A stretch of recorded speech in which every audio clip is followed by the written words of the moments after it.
Hello किसान भाइयों, कैसे हैं सभी। उम्मीद है आप सभी लोग अच्छे होंगे। आज हम आपके लिए एक नया वीडियो लेकर के आए हैं। इस वीडियो में आपको हम यह बताएंगे, जो हमारे बहुत सारे किसानों का 20वीं किस्त रोक दिया गया था, जिसमें जो प्रॉब्लम आ रहा था कि इनहेरिटेंस वाला आपकी जो ज़मीन है 1 फरवरी 2019 के बाद की बैनामा हुआ है, उस वजह से सब लोगों का पैसा रोक दिया गया था। अगर आप अपना स्टेटस जा कर के चेक करेंगे तो कई सारे किसानों में ये लिख के आ रहा था। तो मुझे बहुत सारे किसान कमेंट कर रहे थे कि सर इसमें हम क्या कागज़ ले जाकर कृषि विभाग में जमा करें, अपना फिजिकल वेरिफिकेशन कैसे कराएं।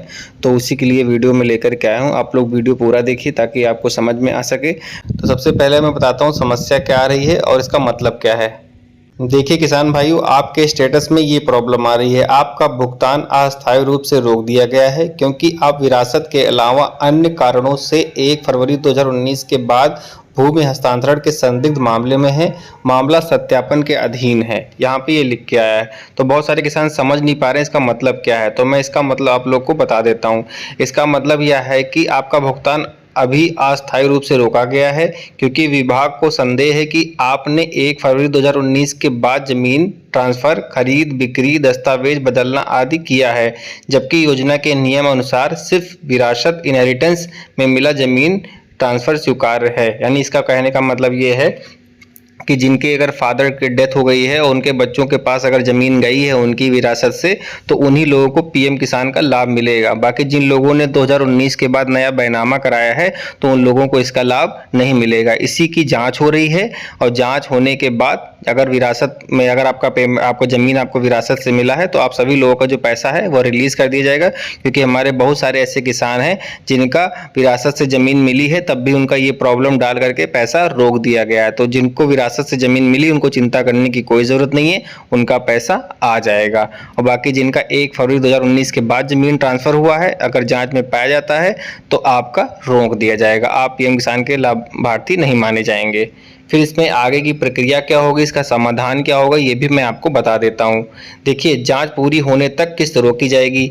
जब तक जांच कंप्लीट नहीं हो जाएगी आपके गांव में कैंप भी लगेंगे और जो लेखपाल हैं, कृषि अधिकारी हैं, सब वेरिफिकेशन भी करेंगे। कुछ लोग तो ऑनलाइन कर लेंगे और कुछ लोग अगर ऑनलाइन में इनको दिक्कत आती है तो ऑफलाइन भी आपका वेरिफिकेशन होगा।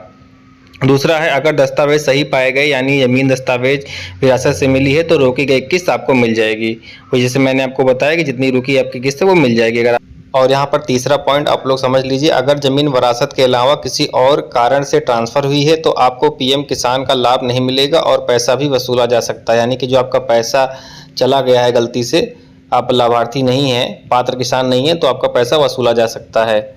और चौथा पॉइंट यहाँ बताया गया है, आप अपने लेखपाल, तहसील, कृषि विभाग कार्यालय जाकर जरूरी दस्तावेज जमा कर सकते हैं, जैसे खतौनी, विरासत प्रमाण पत्र आदि। अगर आप पात्र किसान हैं और आपका गलती से वहाँ पर ऐसा लिख कर के आ रहा है तो आप अपना वेरिफिकेशन करा सकते हैं। फिजिकल वेरिफिकेशन आपका जैसे हो जाएगा, आपका जो पीएम किसान का लाभ है वो दोबारा से शुरू हो जाएगा।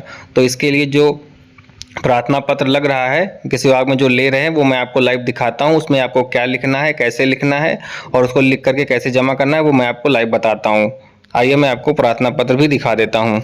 तो यह देखिए, आवेदन पत्र पीएम किसान सत्यापन हेतु। यहाँ पे आपको सेवा में माननीय तहसीलदार, कृषि अधिकारी, तहसील जो आपकी लगती है, जिला लगता है वो लिख दीजिएगा। विषय में पीएम किसान सम्मान निधि योजना में रोके गए भुगतान हेतु सत्यापन एवं स्वीकृति के संबंध में महोदय सविनय निवेदन है, आपका अपना नाम, आपके पिता का नाम, अगर पत्नी है तो हस्बैंड का नाम, और निवासी जहाँ के हैं वहाँ का ग्राम, तहसील, जिला सब लिख दीजिएगा। यहाँ पे देखिए लिखना है आपको, मेरा पंजीकरण पीएम किसान सम्मान निधि योजना में किया गया है। वर्तमान में मुझे पोर्टल पर यह सूचना प्राप्त हो रही है कि मेरा भुगतान इस कारण से रोक दिया गया है, जो विरासत वाला। विरासत के अलावा अन्य कारणों से 2019 के बाद भूमि हस्तांतरण का संदिग्ध मामला, ये जो आपका प्रॉब्लम है महोदय, मैं आपको सूचित करना चाहता या चाहती हूं कि मेरी भूमि हस्तांतरण सिर्फ विरासत यानी इनहेरिटेंस के आधार पर हुआ है।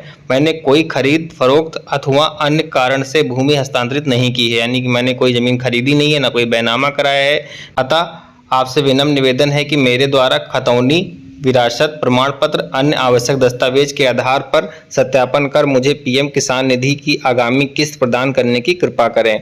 इसके लिए मैं आपका सदैव आभारी रहूंगी। भवदीय आपका नाम, आपका मोबाइल नंबर, अपना हस्ताक्षर कर दीजिएगा और जो वहाँ पर डॉक्यूमेंट लगेंगे वो मैं आपको यहाँ पे लाइव दिखा देता हूँ।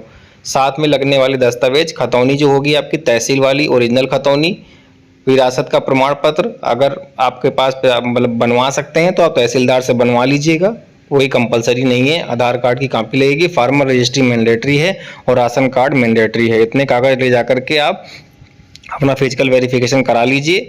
अगर आपका फिजिकल वेरिफिकेशन नहीं हो रहा है, आप वेट कर रहे हैं कि आपके गांव में कैंप लगे, तो इतने डॉक्यूमेंट आप कलेक्ट करके रख लीजिए। अगर आप पात्र किसान हैं तो जैसे ही अधिकारी लोग आएंगे आप अपना सत्यापन करवा लीजिएगा और आपका लाभ दोबारा से शुरू हो जाएगा।